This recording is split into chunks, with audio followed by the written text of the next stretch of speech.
दर्शक हो, नमस्कार. वेधकमध्ये स्वागत आहे. मी प्रशांत आराध्य. एक ताजी घडामोड अशी आहे, की माढा तालुक्यामध्ये सीना नदीला जो पूर आला, त्यामुळे मोठ्या प्रमाणात नुकसान झालेलं आहे. जवळपास 15 ते 16 गावांमध्ये ह्या पुराचा फटका बसलेला आहे आणि याची पाहणी कालच मुख्यमंत्री, उपमुख्यमंत्री यांनी केली आहे. तर आज राष्ट्रवादी काँग्रेस पक्ष, शरदचंद्र पवार पक्षाचे ज्येष्ठ नेते जयंत पाटील, याचबरोबर माजी मंत्री हर्षवर्धन पाटील, खासदार धैर्यशील मोहिते पाटील यांनी सुद्धा वाकाव आणि लोंढेवाडी या गावाचा दौरा केला. आमदार अभिजित पाटील यांच्या समवेत त्यांनी ह्या नुकसानीची इथल्या पाहणी केलेली आहे.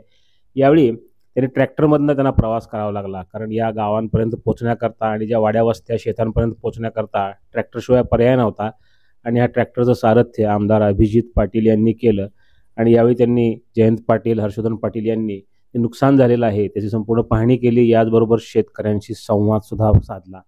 यानंतर पत्रकारांशी बोलताना हर्षवर्धन पाटील यांनी मागणी केली की आताच कर्जमाफी शेतकऱ्यांची करण्याची योग्य वेळ आहे आणि मुख्यमंत्री म्हणाले होते की योग्य वेळी आम्ही शेतकऱ्यांना कर्जमाफी देऊ आणि आता ही योग्य वेळ आहे. शेतकऱ्यांचं खूप मोठ्या प्रमाणात राज्यामध्ये नुकसान झाले. जवळपास 22 जिल्ह्यामध्ये हा अतिवृष्टीचा फटका बसलेला आहे.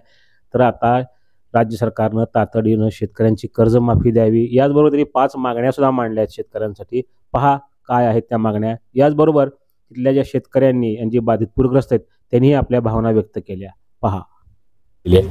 त्यामुळे आता ह्याच्यातून सरकारच म्हणते की 75 लाख हेक्टर क्षेत्र बाधित झालेलं आहे. सरकारच म्हणते की 22 तालुके बाधित झालेले आहेत, 22 जिल्हे बाधित झालेले आहेत आणि हजारो गावं बाधित झालेली आहेत. मला असं वाटतं आता हे सगळे दौरे बिवरे सगळे चालू आहेत. ह्याच्यापेक्षा आता तातडीनं 5 गोष्टीची मदत करण्याची आवश्यकता आहे. एक, संपूर्णपणे ओला दुष्काळ जाहीर करा आणि ओला दुष्काळाचा जो GR आहे तो GR ते काय ॲडमिनिस्ट्रेटिव्ह ऑर्डर आहे ती ताबडतोब केली पाहिजे.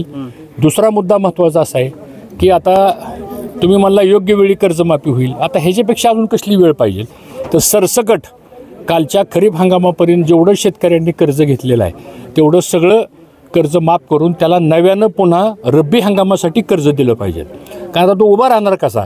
तिसरी गोष्ट अशी आहे की जमिनी खरडून गेलेले सगळ्या सांगतो 10-15 हजार रुपये किंवा 6,000 रुपये 5,000 रुपये हेक्टरी देऊन त्या शेतकऱ्याचं तो उभाच राहणार नाही. किमान तो 15-20 वर्ष तरी मागं गेल्या अशी वस्तू तिथे ही सगळ्याला दिसते.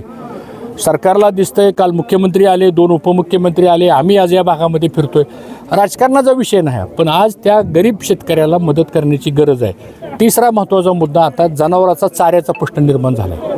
ही सगळी दुभती जनावरं, ह्यांचं सगळं पोट ह्या जनावरावरती अवलंबून आहे. काहीतरी वाहून गेली जनावरं.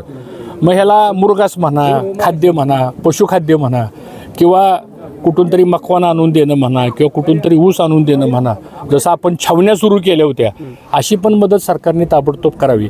आणि शेवटचा सगळ्यात महत्त्वाचा मुद्दा असा आहे की ह्याला आता रब्बी हंगामामध्ये लागणारं जे बियाणं आहे, मग काही लोक आता हरभरा पेरतील, काही लोक गहू पेरतील, त्यांनी बियाणं आणायचं कुठनं आता, तर ती पण मदत त्यांना ताबडतोब द्यावी अशी आमच्या सर्वांची मागणी आहे. आणि सरसकट सगळं कर्ज माफ जर झालं तरच हा शेतकरी उभा राहू शकतो आणि त्याला आता पुन्हा उभा करण्याचं काम सगळ्यांनी मिळून करावं. त्यासाठी सरकारला आमचं सहकार्य राहील. 30 क्विंटल ऊस होता.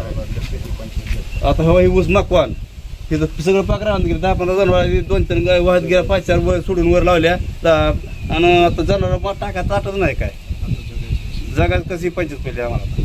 आता ही निस्ताराचं सोपं आहे. किती वर्ष कुठनं काय काय आणायचं, कसं घालायचं, जनावरात जर कसं घालायचं. कमीत कमी 5-4 लाख नुकसान झाले.